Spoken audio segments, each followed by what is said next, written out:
브라보 건강 백서 위 건강을 사수하라. 평소에 밀가루 음식을 좀 즐겨 먹는데 밀가루 음식 먹으면 이제 좀 속이 약간 더부룩하고 좀 메스껍고 약간 그런 경향이 있는 것 같아요. 위가 한 번씩 더부룩할 때도 있고, 그리고 먹고 아기 때문에 바로 막 누워서 자면 이제 올라오는 느낌 같은 게 종종 있어요. 좀 속이 좀 쓰리다 해야 되나? 예, 그런 증상이 좀 있는 것 같아요. 술 먹을 때마다 토가 좀 자꾸 나오고 이래서 위가 좀 안 좋은 것 같은. 네. 위 건강, 그 중에서도 한국인의 암이라 불리는 위암에 대해서 집중적으로 알아봤습니다. 찾아간 곳은 부산의 대학병원. 이곳의 위암 치료 연구 성과를 인정받아 세계 3대 인명사전인 마르키스 후조회에서 상을 수상하신 분이 계시다고 합니다. 저와 함께 지금 바로 만나러 가보시죠. 명의가 있는 이곳은 위암센터. 아니 교수님, 안녕하세요. 예, 안녕하세요. 위 건강 지킴이 이우용 교수님을 소개합니다. 교수님, 제가 예전에 만성 위염도 있고 그리고 예전에도 12장 궤양도 제가 좀 경험이 있거든요. 어머. 항상 속이 좀 더부룩하고 또 술 담배를 좀 제가 좀 자주 하는 편이에요. 고해성사하시네요. 아, 이거 좀 혹시라는 생각도 들어서 제가 좀 찾아왔습니다, 교수님. 만약에 자기 혼자 내가 뭐 평상시에 속이 쓰렸기 때문에 나는 위험일 거야. 그냥 시중에 사는 제산제나 복용하면 좋아졌기 때문에 괜찮을 거라고 혼자 진단하지 마시고 네. 항상 주기적인 증상이 있거나 지속적인 증상이 있으면 꼭 내시경을 하셔갖고 정확한 진단을 받으시고 거기에 맞는 치료를 하시는 게 좋습니다. 가벼운 위장 장애가 또 만성 위염으로 또 전개가 되고 또 만성 위염에서 혹시나 위암으로 또 전개가 되는 거 아닐까 이런 걱정이 많이 되더라고요. 충분히 그렇게 걱정하실 수도 있을 것 같습니다. 진단에서 만성적인 위험을 앓은 사람들이 100%또 위암으로 진행되는 것은 아닙니다. 그러나 이 만성 위축성 위암이 일부에서 이제 장상피 화생으로 변환이 되면서 암이 발생할 수는 있습니다. 한 달 전 위암 수술을 한 40대 환자가 진료를 보고 있는데요.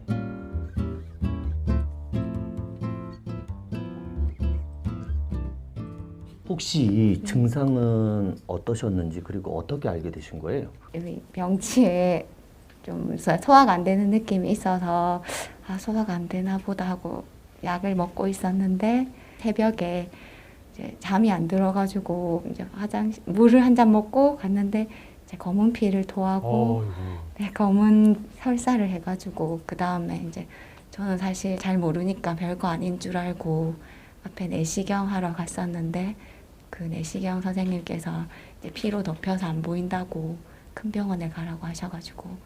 평소 식습관은 어떠셨어요? 빨리 먹는 거 외에는 그냥 싱겁게 먹고 뭐 채소랑 뭐 단백질 위주 잘 섭취하고 있었는데 식습관은 제가 생각하기엔 별로 문제가 없었던 것 같습니다. 그 현재 치료와 관리는 어떻게 지금 진행 중인 거예요? 이제 약 처방 받은 거 이제 꼬박꼬박 잘 먹고 그리고 꼭 운동하라고 하셔가지고 아침, 점심, 저녁 먹고 나면 이제 걸으러 강변 걷거나 저희 아파트 주변 걸으면서 관리하고 있습니다. 위암에서 검사와 치료는 어떻게 이루어지는 건가요? 위암은 내시경을 하셔갖고 조직 검사를 하면 위암이다, 위암이 아니다 정확한 진단이 나오게 됩니다. 그 이후에는 이 위암이라고 진단된 다음에는 이분의 병기 설정을 하기 위해서 복부 CT라든지 환자분에 맞춰서 내시경 초음파, 복부 초음파, PET-CT를 촬영하여서 이분의 병기를 설정하게 됩니다. 그 병기에 맞춰서 위암이 아주 조기에 발견된 경우에는 수술적인 절제가 아니라 내시경으로 절제를 할 수가 있습니다. 그보다 조금 더 진행된 경우에는 위와 위 주위의 림프절을 제거하는 수술적인 절제가 필요합니다. 최근에는 이제 복강경 수술이 개복 수술에 비해서 통증도 좋고 입원 기간도 짧고 회복도 빠른 관계로 위암에서 복강경 수술이 많이 진행되고 있습니다. 명의에게 묻는다. 위암, 이것이 궁금해요. 그 별다른 증상이 없어도 위 내시경 검사를 받는 게 좋나요? 저희 나라 같이 위암이 많이 발생하는 나라에서는 40대가 지남을 해서 2년에 한 번씩 증상이 없더라도 정기적으로 위 내시경을 하시는 게 좋습니다. 특히 간헐적인 속쓰림이라든지 소화불량이 있으신 분이나 과거에 위축성 위염이나 장상피 화생으로 진단받으신 분은 주기적으로 매년 위 내시경을 하시는 것을 권장하고 있습니다. 혹시나 위가 다 절제를 해서 수술을 하게 되면 위 절제 수술에도 살 수는 있을까요? 예, 살 수 있습니다. 앞전에 얘기한 것처럼 위가 하는 기능이 있습니다. 위는 저장 기능, 저작 기능, 소화 기능, 운동 기능을 갖고 있습니다. 그러나 음식물의 소화라든지 영양분 흡수는 대다수 소장이 하고 있기 때문에 위를 부분 절제하든 전제하든 쉽게 살아가시는 데 문제는 없습니다. 위 건강에 대한 오해와 진실.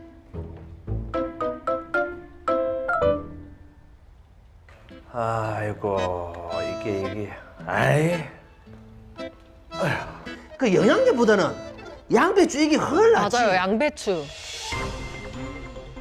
아닙니다. 아무리 좋은 음식이라 그래도 과도하게 섭취하게 되면은 본인의 건강에 나쁘게 됩니다. 다양한 식품을, 다양한 식재료를 이용해서 균형 잡힌 식단을 잡는 게 제일 좋다고 생각합니다. 위에 특별하게 좋은 건 없습니다. 그렇지만 색깔이 하얀색으로 보이는 식품이나 채소, 과일은 좋은 걸로 생각이 듭니다. 특히 콜리플라워라든지 마늘, 양파, 무까지 흰색으로 된 거는 섭취하시게 되면 위 점막을 보호하게 됩니다. 그래서 속쓰림 증상이나 소화불량이나 이런 데도 도움이 될 수 있습니다. 오늘의 저녁 메뉴는 얼큰한 찌개. 네, 보통 다 같이 먹죠. 뜨거워라. 전혀 가능성이 없는 말은 아닙니다. 가족이라든지 함께 같이 생활을 오래 한 사람 같은 경우에는 이 헬리코박터균이 일단은 서로 감염이 된다고 얘기를 하고 있습니다. 헬리코박터균의 감염 경로는 정확하게 알려져 있지는 않지만 강력하게 의심되는 건 구강입니다.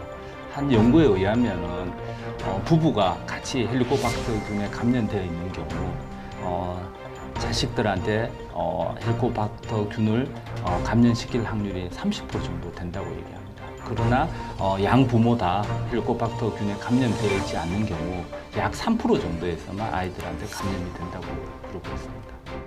평소 위 건강을 지키기 위한 그 식습관 그리고 운동법 있잖아요. 좀 가르쳐 주신다면요. 감칠맛을 나게 한다는 것도 어떻게 보면 소금의 역할이 크다고 생각합니다. 네. 어떻게 보면은 그런 국문화를 조금 이 국물을 삼가하는 식습관, 특히 이제 국을 먹더라도 건더기 위주의 식사를 하시고 밥 위주의 식사보다는 반찬 위주, 채소 위주의 식사를 하는 게 위 건강에 좋은 거라고 생각합니다. 모든 병의 근원이 스트레스라고 합니다. 그러면 그 스트레스를 좀 덜 받고 또 받은 스트레스를 제가 좋아하는 운동을 통해서 그 스트레스를 푸는 방법이 위를 건강하게 하는 아니 다른 자기의 몸을 건강하게 하는 제일 좋은 운동법이라고 생각합니다. 긍정적인 사고와 바른 생활 습관으로 위 건강 사수해요. 그러니까 소화 좀 안 되면 그냥 소화제 먹고 더 쓰리면 이제 제산제 뭐 이런 거 해가지고 이렇게 좀 위벽을 보호하는. 그런데 당장은 괜찮아지겠지만 이게 영원히 괜찮아지는 게 아니거든요. 절대 말씀 들으셨죠? 자가 진단하시면 안 됩니다. 무조건 병원 가서 위 내시경 해서 판정을 받아야만 정확히 위 질환을 알 수가 있거든요. 그리고 한 가지 궁금한 점 있으실 거예요. 위암도 유전이 될까라는 생각 어떻습니까? 굉장히 좋은 질문이십니다. 예. 예. 위암이 유전적으로 생기는 경우는 드물다고 하네요. 네네. 예. 전체 사례의 3에서 5% 정도라고 교수님께서 알려주시는데 이게 정말 중요한 게 대부분 환경적인 요인에서 생기다 보니까 모든 분들 요즘 현대인들 있잖아요. 뭐 식습관이라든지 생활 습관을 바로 잡는 게 가장 중요하다고 합니다. 그렇겠죠. 네. 그렇습니다. 브라보 건강 백서 덕분에 위 건강에 대해서 모든 걸 좀 알아볼 수 있었는데요. 특히 헬리코박터균이 있으면 이제 가족 간에도 전염이 될 수 있다고 하잖아요. 이 균이 있으면요 위암 발생률이 흡입이 2배에서 6배까지 또 증가가 된다고 합니다. 그렇기 때문에 우리가 음주라든지 흡연을 꼭 피하셔야 되고요. 우리 위암 전문 교수가 알려준 것처럼 짜게 먹지 말고 채소 많이 먹고 그리고 건강한 습관을 여러분들 길러보시길 바랍니다. 건강해야 돼요. 네, 사실 속이 조금만 더부룩해도 네. 뭘 먹기가 싫어지니까 그럼 또 에너지가 없어지고 하루 일상이 많이 망가지잖아요. 평소 생활 습관이 정말 중요하다는 생각이 네. 들고요. 어디가 아프다 싶으면은 혼자서 고민하지 마시고 꼭 전문의 찾아가셔서 적절한 치료를 받아보시기 바랍니다.